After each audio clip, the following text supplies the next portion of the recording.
This week's hometown hero was badly injured while serving in Iraq. The experience inspired this Marine to become a doctor and embark on a new mission to heal fellow veterans and civilians alike.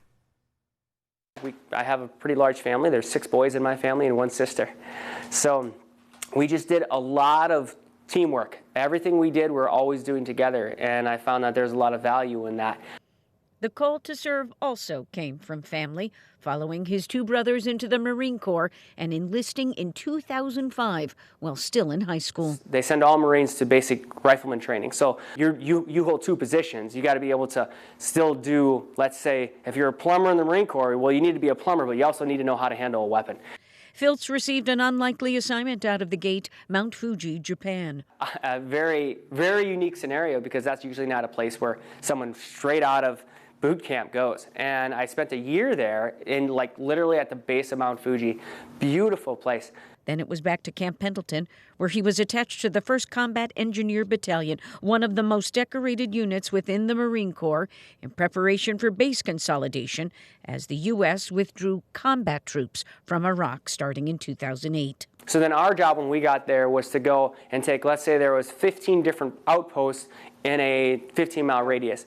We would either tear down old outposts, and then we'd rebuild or refortify the ones that were going to stay there. Obviously, roadside bombs were really big, and so we had to be very vigilant about all of that. And then also at the same time, hopefully not get shot at. The job required him to constantly jump in and out of equipment with some 30 pounds of gear, and one jump went very wrong. When it happens, it's like a lightning bolt. So you could feel it down the back of your leg, and then you could feel the joints and your entire spine tightening up, so that it was just excruciating pain. At just 22, feeling the side effects of high-dose painkillers, he was told his only option was surgery.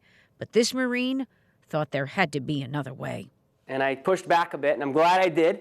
The military, you don't want to push back too much, but I did. And they said, well, when you get back to your naval base or back to your Marine Corps base, there's a naval hospital there that you could possibly get some chiropractic care.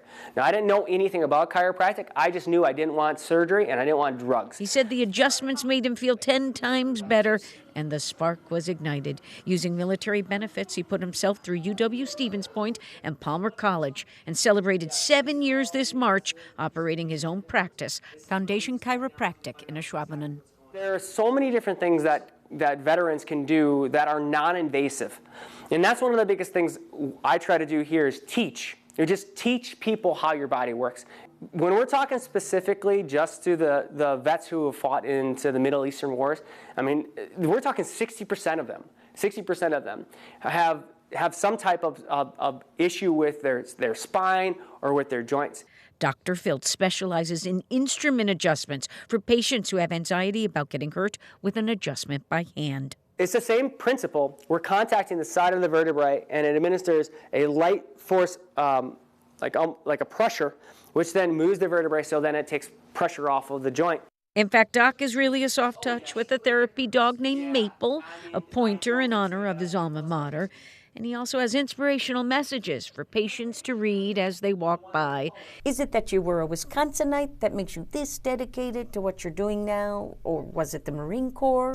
I give that all to God. He's put a voice into me that I need to make sure I share. I find something that I think more people could benefit from, and I want to make sure everybody knows it. And we thank all our military for their service, and we ask you to let us know about the hometown hero in your neighborhood. Just go to our website, wearegreenbay.com. Well, students from Fox Valley